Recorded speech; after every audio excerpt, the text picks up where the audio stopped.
자, 그러면 조금 전 대정부 질문이 오늘도 진행되고 있는데 원래 사회문화교육 분야 대정부 질문인데요. 민주당 의원들은 아예 작심을 한 것 같습니다. 오늘 사회문화교육 분야 대정부 질문이었는데 조금 전에 윤석열 대통령의 저희가 집중적으로 전해드린 이 욕설과 관련한 논란 이 부분에 대한 질문을 했다고 하는데 말이죠. 저희가 조금 전에 대정부 질문 영상을 급하게 여러분께 전해드리기 위해서 편집을 했습니다.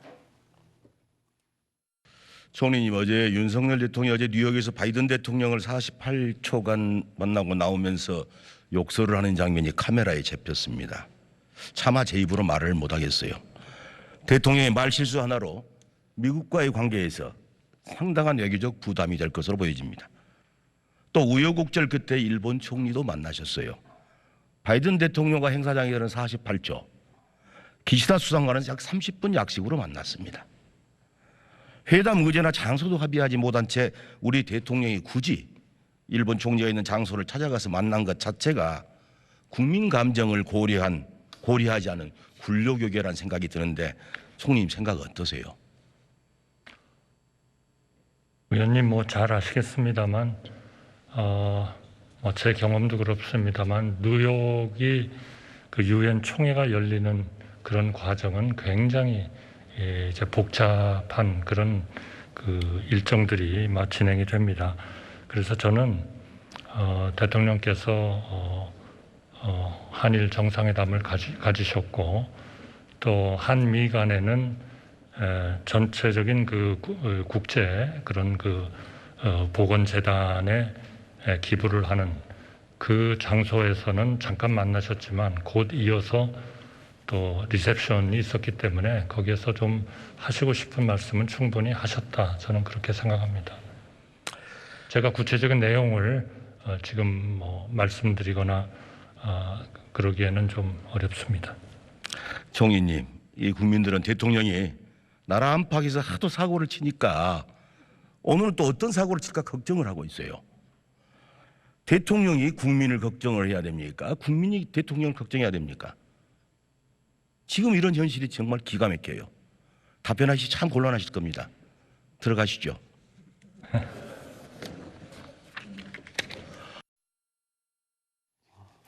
예, 이병훈 민주당 의원 한덕수 총리에게 마지막으로 했던 이야기는 한덕수 총리는 오히려 저게 다행일까요? 어떨까요?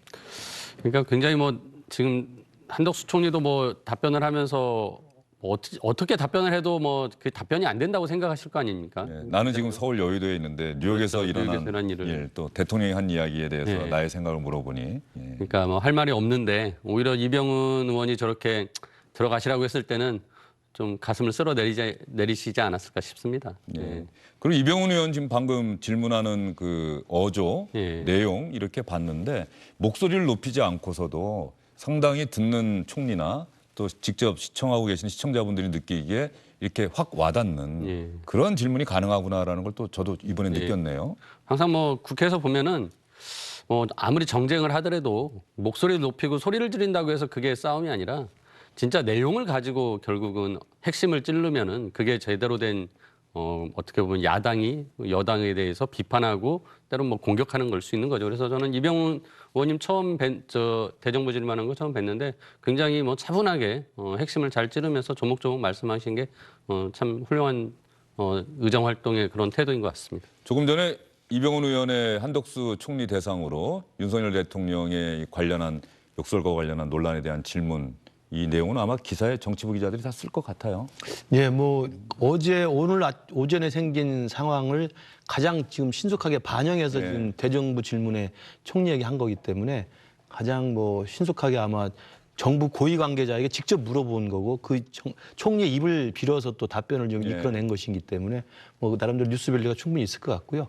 말씀하신 것처럼 그 억양도 그렇고 논법도 그렇고 그다음에 그 질문의 내용도 그렇고 상당히 차분하게 상당히 상대방으로 하여금 빠져나가지 못하게 잘 문제를 제기한 것 같고 그러니까 한덕수 총리도 차분하게 또 답변을 했고 난처하죠, 난처하지만 마지막에 그래서 들어가시라고 하는 또 배려도 있었던 것 같습니다. 예, 총리님이 답변하기 곤란하실 겁니다. 들어가시죠. 예. 대통령이 국민을 걱정해야 합니까? 국민이 대통령을 걱정해야 합니까? 아마 민주당 의원으로서 그렇게 또 이야기를 한 것 같고요. 원래 사회문화교육 분야에서는 관심은 한동훈 법무부 장관을 민주당 의원들이 불러내서 어떻게 할 것이냐. 그런데 여당 의원들도 아마 한동훈 법무부 장관 상대로 이재명 민주당 대표 관련한 수사 이야기나 이런 걸 하지 않을까 예측이 됐었는데요. 조금 전에 국민의힘 의원이 한동훈 법무부 장관을 불러내서 또 이재명 대표와 관련한 질문을 한 것 같은데 그 내용도 저희가 여러분께 전해드리기 위해서 급하게 편집해봤습니다. 지난 9월 8일 더불어민주당 이재명 대표가 검찰에 기소되었죠. 예, 혐의가 무엇이었습니까? 선거법 위반으로 백현동 관련한 그 정부로부터의 뭐 협박받았다 이런 취지 부분하고 김문기 씨를 몰랐다라는 부분이 허위 당선 목적으로 허위 사실을 유포한 것이라는 취지로 이해하고 있습니다. 네. 허위 사실 공표에 대해서 좀 더 구체적으로 말씀해 주시겠습니까? 제가 아는 정도가 그 취지입니다. 당선할 목적으로 선거운동 기간 중에서 사실과 다른 내용을 고의로 말했다라는 취지로 이해하고 있습니다. 당시 국토부가 성남시에 보낸 종전부동산 용도 변경 지류에 대한 해신이라는 공문입니다. 이 사본인데요. 여기 보면은 국토교통부는 귀시에서 적이 판단해야 될 사항이다 이렇게 회신을 했는데 자연녹지에서 준주거지로 무려 4단계 용도 변경을 해가면서 흉물스러운 50m 옹벽 아파트를 지으라는 내용은 눈을 씻고 봐도 없습니다.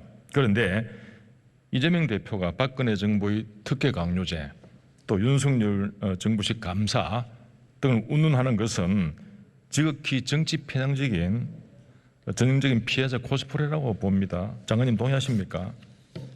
저는 이 사안이 통상적인 흔한 범죄 수사 중 하나라고 보고요. 거기에 맞춰서 검찰이 기소한 것이니까 거기에 대해서 절차 내에서 시스템 내에서 정해진 방어권을 행사하시면 될 문제라고 생각합니다. 그러면 이재명 대표의 거짓말이 확인되면 어떤 처벌을 받나요?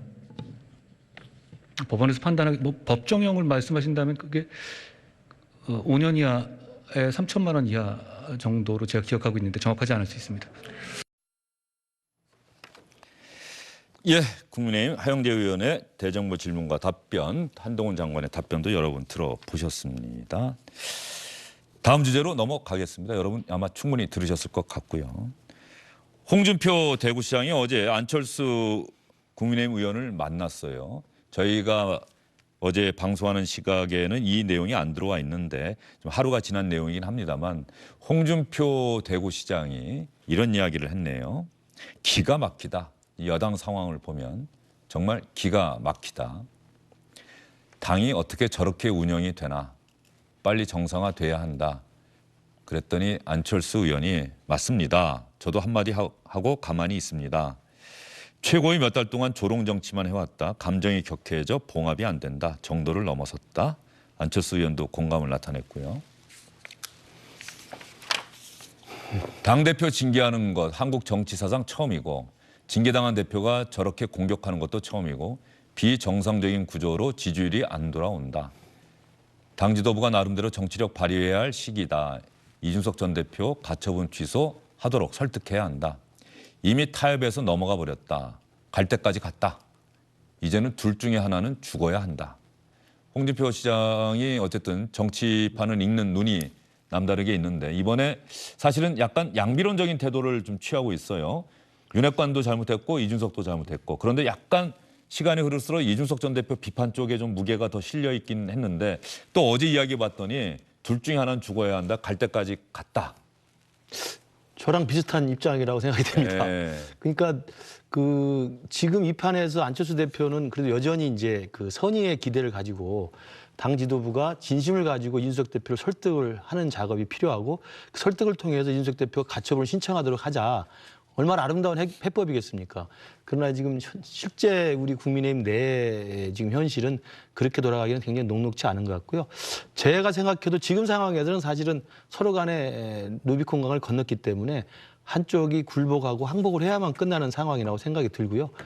저도 지금 돌이켜보면 2018년에 당시 서울시장 선거 때 그 안철수 대표가 있던 노원병에 네. 당시 보궐선거에 공천을 제가 이제 신청을 하러 갔다가 거기 이제 미리 와 있었던 당협위원장으로 있었던 이준석 대표랑 굉장히 기싸움을 많이 벌이지 않았습니까? 네. 그때 저도 이제 한 달여 가까이 이준석 대표랑 뭐 엄청나게 시달려 봤는데 한쪽이 끝나야 끝납니다. 그러니까 이준석 대표가 자기가 지키고 있는 자기의 권리 또 자기의 자리를 누군가가 자기가 생각할 때 부당한 방법으로 치고 들어온다고 하면 그걸 절대 못 견뎌야 합니다. 그것을 확보하고 그것을 승리로 이끌 때까지는 끝까지 싸우는 성격이기 때문에 결국 저랑 안철수 대표 뭐 두 손 두 발 들고 사퇴하고 나왔습니다. 제가 지금 돌이켜 보니까 4년 전에 그 생각이 나는 게 네. 지금 국민의힘 지도부도 그리고 이른바 윤핵관이라고 하는 분도 이준석 대표를 축출하고자 했던 그 시도가 이준석 대표를 모르고 잘못 건드린 거라고 저는 생각을 합니다. 아, 그래요? 예, 그리고 첫 단추 잘못 깬 것이고요. 이제는 그걸 돌이키기 힘든 상황이 돼버려서 제가 봐도 홍준표 대표 말대로 바람직한 방법은 아닙니다만 현실로는 둘 중에 한 명이 또 둘 중에 한쪽이 굴복하고 손을 들어야만 끝나는 상황이 되는 것 같고 저는 안철수 대표가 이야기했던 설득을 해서 가처분을 취소하게 했던 상황은 마지막 기회가 주호영 비대위원장이 선출됐을 때가 저는 마지막 기회였다고 생각합니다. 그때 주호영 비대위원장도 이준석 대표를 만날 생각을 계속 가지고 있었고요. 네. 만났다고 나중에 확인이 됐었고요. 저도 그때 중간에서 이준석 대표랑 주호영 비대위원장을 만나게 하려고 노력을 많이 했는데 그때 만약에 만남이 성사돼서 서로 간에 좀 허심탄회하게 요구하는 바를 이야기를 하고 좀 슬기로운 해법과 출구를 찾았다고 한다면 그게 마지막 기회였지 그게 지나고 가처분이 인용되고 나서 또 비비대위로 가는 공공한 상황을 보고 그때는 이준석 대표가 더 이상 이제는 그야말로 양두구육 써가면서 이제 모든 총력을 기울여서 집중적으로 당을 공격했기 때문에 그 뒤로는 이른바 화해의 해법은 통하지 않게 됐다고 생각합니다. 정진석 비대위원장이 그 비대위원장 맡고 나서 아마 기자들 만나서 간담회를 어제 한 모양인데 네. 제가 본 것은 이게 인용될 가능성에 대해서도 본인도 어느 정도 네. 예상을 하고 있다. 이런 취지로 또 이야기를 한 것 같아요. 네. 그러면 주호영 원내대표 원톱 체제로 갈 수밖에 없다. 더 이상. 네. 지금 이런 분위기가 있는 모양이죠. 그게 이제 실제로 28일이면 그런 결론이 예. 날 가능성을 대비해야 되지 않겠습니까? 그러니까 지난번에 주호영 비대위가 무효 처분 받았을 때 그걸 그대로 승복하고 다시 원상태로 직무대행 제도로 돌렸다면 여기까지는 오지 않았을 거거든요.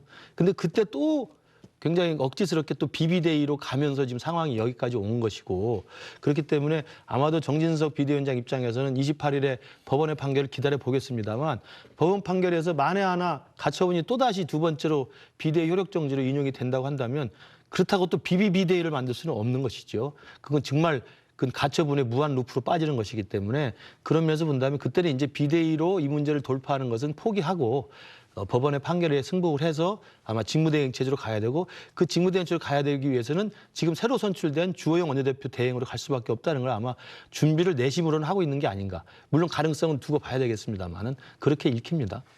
정진석 비대위원장이 어제 일부 취재진과 차담회를 했는데 자 이번에 기각되기를 기대하고 있지만 전례인 1차 법원의 판단을 보면 아주 불안한 것도 사실입니다. 지금과 같은 상황이 비상 상황이 아니면 뭐가 비상 상황이겠습니까? 그래도 법원의 판단이 지엄한 것이니까 안 따를 도리가 없습니다. 그러나 그렇게 하지 않으실 것으로 기대합니다. 사실 정치인의 언어가 어제 정진석 비대위원장이 이 얘기는 참 잘한 것 같아요. 네.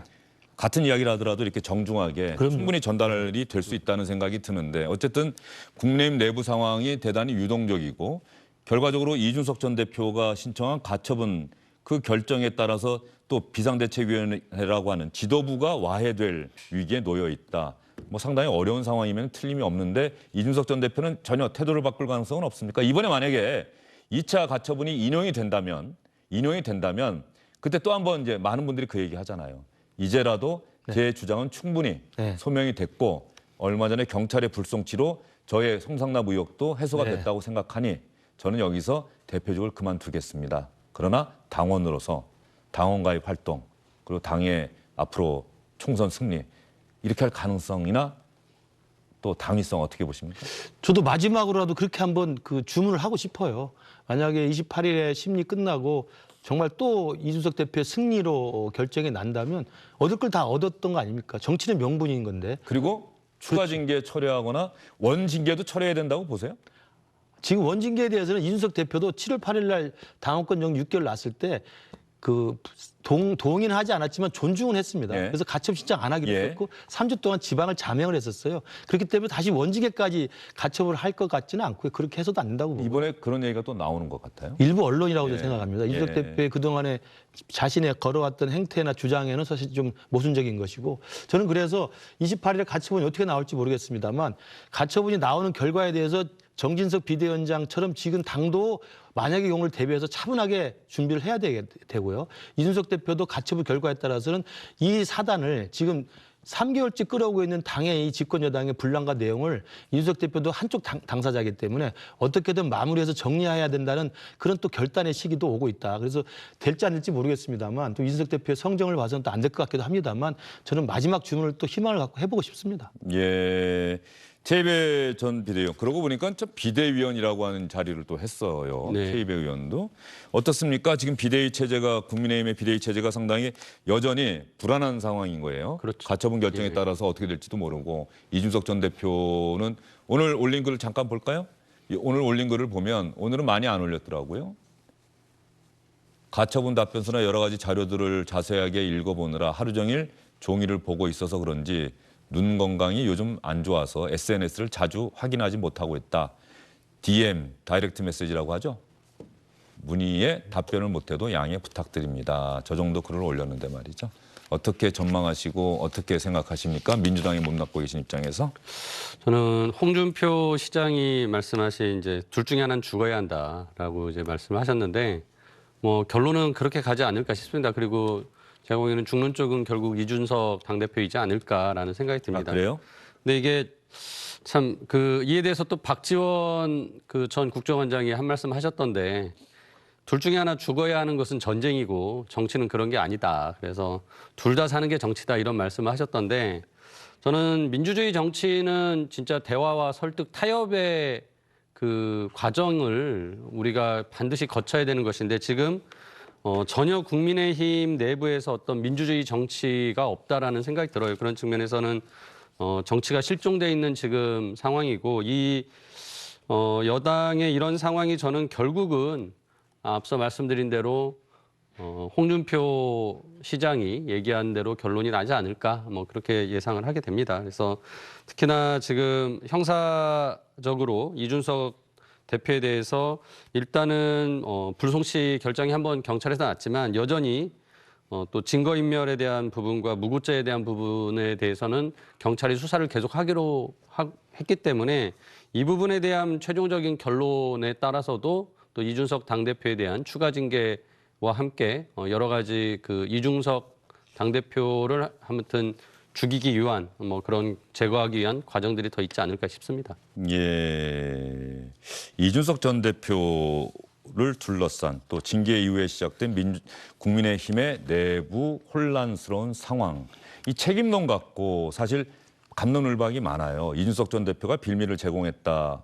아니다. 윤석열 대통령의 문자 메시지. 윤핵관들이 먼저 징계를 했기 때문에 이 논란이 생긴 것 아니냐, 혼란이 생긴 것 아니냐. 김은식 교수 판단은 어떠세요? 책임의 그러니까 그 원인을 따져본다면 윤석열 대통령 측이 그 넓은 포용의 정치를 하지 못했던 것이 첫 단추라고 생각을 해요. 누차 말씀드립니다만 정치는 타협하고 또 양보하고 또 끌어안고 가는 것이죠. 뭐 우리가 삼김시대 정치를 굳이 생각해 보지 않더라도 어제의 동지가 오늘의 적이고 오늘의 적이 내일의 동지라는 이야기를 많이 하지 않습니까? 그 정도로 변화무쌍한 것인데 이준석 대표가 대선 후보 선거 기간 동안에 굉장히 속속인 건 사실이죠.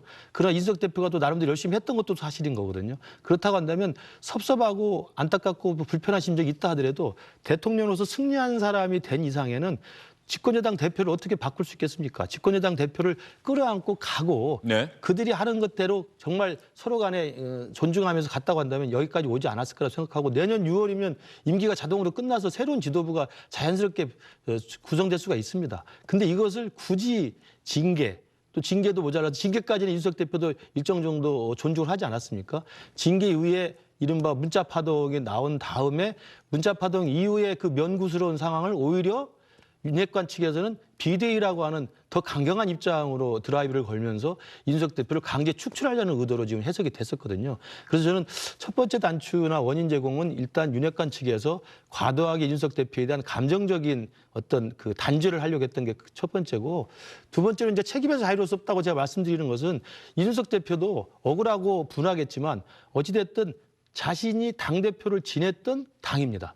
자신이 만들었고 자신이 당원으로 가입했고 당협위원장으로 있고 당대표를 지냈던 당에 대해서 이렇게까지 정말 매몰차게 하루도 쉬지 않고 욕설을 해대는 건 사실은 쉽지 않거든요. 네. 그런 측면에서 본다면 또 이준석 대표도 언젠가는 물러날 때가 있고 또는 양보할 때가 있을 때가 좀 있는데, 제가 뭐 드리고 싶은 말씀은 박수 칠 때 떠나라고, 제가 그때 조언했던 것은 주호영 비대위 무효가 인용됐던 그 가처분 신청이 나왔을 때 저는 이준석 대표가 정치적 승리를 감사를 드리고 표표히 저는 떠났다고 한다면 굉장히 좋은 저는 정치 지도자로서의 저는 성숙한 계기가 되지 않았을까 싶습니다. 그렇게 되지 않았습니다. 네, 그렇게 되지 않았다.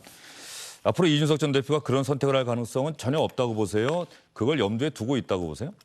모르겠습니다. 뭐 최근에 어젠가 어디 여론조사를 보니까 이준석 대표에 대한 비호감도가 국민의힘 지지층뿐만 아니라 일반 국민에서도 비호감도가 많이 높아졌더라고요. 그런 걸 이준석 대표도 아마 좀 주의 깊게 보지 않을까 싶고, 본인의 전투가 정치의 전부인 양 생각하는 것이 사실은 아까도 우리 최 의원도 말씀하셨습니다만 이준석 대표가 SNS 많이 올리는 영화가 반지의 제왕 아닙니까? 근데 반지의 제왕은 절대 정치 영화가 아닙니다. 전쟁 영화입니다. 어때 전쟁 영화를 빗대서 정치를 이야기합니까? 전쟁 영화에 길들여지면 정치는 제대로 할 수 없다고 생각합니다. 예. 자, 한동훈 법무부 장관이 말이죠. 조금 전에 대정부 질문 답변을 통해서 여론조사 기관이 차기 대선 주자의 이름에 한동훈 장관을 거론하고 있고 실제로 또 높은 지지도가 나오고 있는데, 과거에 윤석열 대통령은 검찰총장실에 자기를 빼달라 이렇게 요구를 하기도 했었는데 말이죠. 한동훈 장관이 이렇게 이야기를 했대요. 제가 여기서 조사 대상에서 빼달라 말라는 것 자체가 오히려 더 호들갑을 떠는 것 같다는 생각이 듭니다. 이병훈 의원이 한동훈 장관 불러내서 아까 또 이렇게 질문을 했던 것 같은데, 조사 대상에서 빼달라고 하는 것이 정치적 도리고 대통령을 위하는 길이라고 민주당의 이병훈 의원이 얘기를 하자, 그것이 정치적 도리까지 되는지는 모르겠지만 저와는 무관한 것입니다 라고 이야기를 했다고 하는데, 한동훈 장관의 이 태도, 이 생각에 대해서는 어떻게 생각하십니까? 저는 뭐 한동훈 장관이 이미 굉장히 그 앞에를 내다보고 뭐 행보를 하고 있지 않나라는 생각을 하고요. 그러니까 대통령 후보로서 계속 이름이 거론되거나 여론조사에 나오는 것에 대해서 이미 본인은 제가 보기엔 즐기고 있을 것 같습니다. 그런 측면에서 야당 의원이 그런 부분에서 문제 지적한 것에 대해서 적절하게 그냥 또 이렇게 말을 잘 함으로써 이제 넘어가는 모습이라고 보여지고요.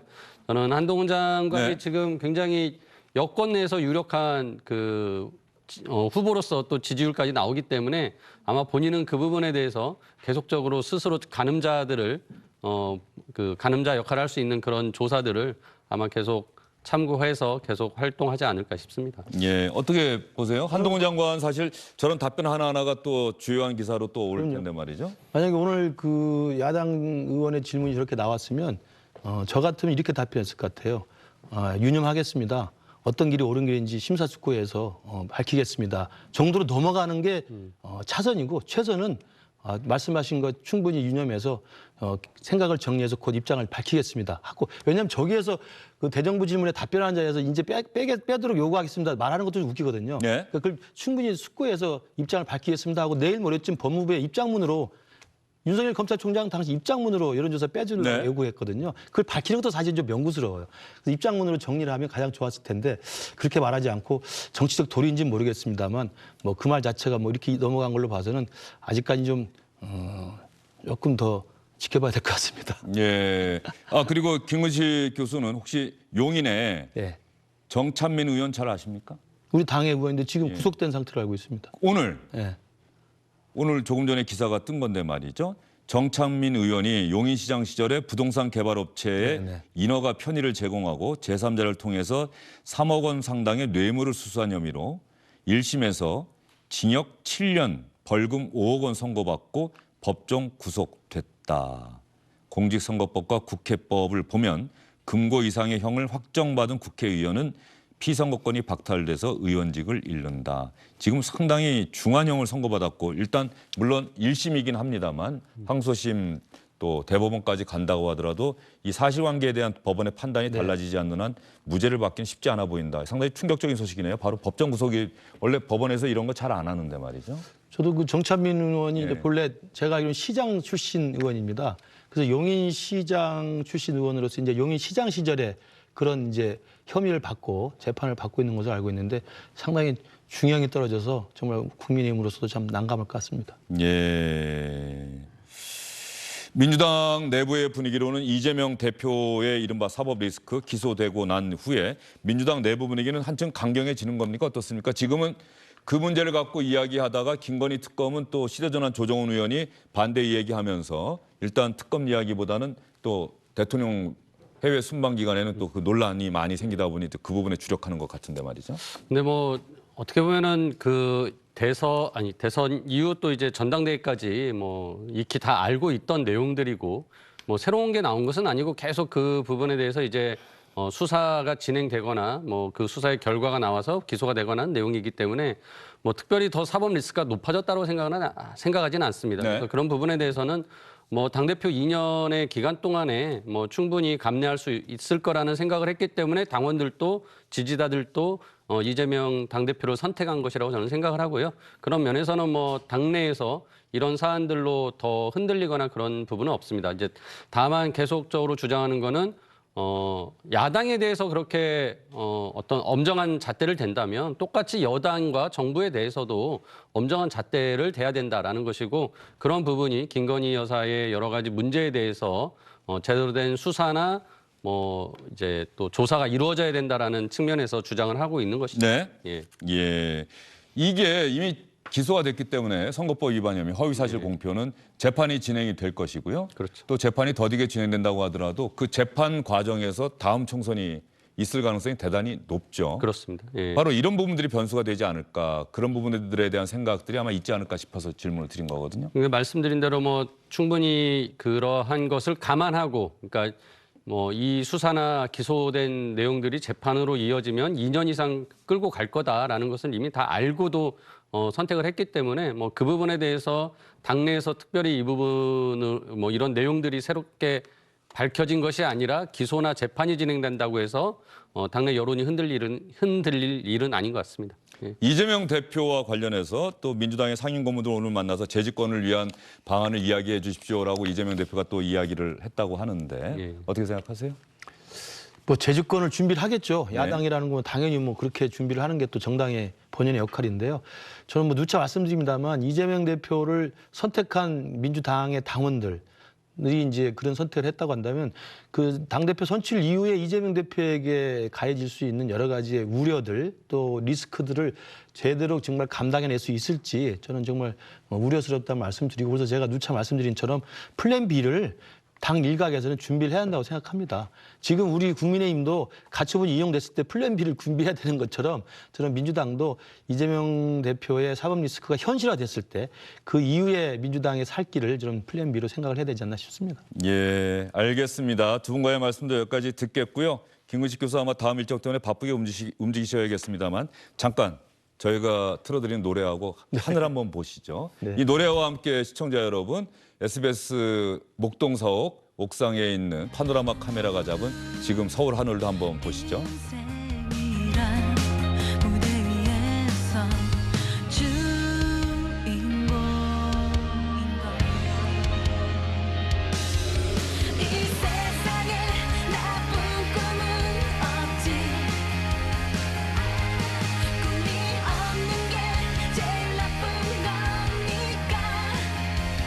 네, 아주 청명하진 않아도 푸른 하늘이 보이고 구름이 참 요즘 보면은 뭉게구름이 참 보기 좋게 떠 있어서 하늘 한번 볼 때마다 힘이 나는 것 같습니다. 그렇지 않습니까? 네, 요즘 뭐 가을 하늘 너무 좋습니다. 예, 김은식 교수님도 가끔 하늘 보십니까? 보겠습니다. 하늘 보고 다시 한번 또 희망과 미래를 생각해 보겠습니다. 예, 오늘 전해드린 뉴스들이 워낙 좀 답답하고 말이죠. 그래서 여러분들께 청명한 가을 하늘 뭉게구름 보면서 힘내시라고 전해드렸습니다. 아직까지 오늘 하루 동안 하늘 못 보신 분들 시간 짬을 내서 하늘 한번 꼭 보십시오. 힘이 나실 겁니다. 주영진의 뉴스 브리핑 오늘은 여기서 인사드리도록 하겠습니다. 고맙습니다.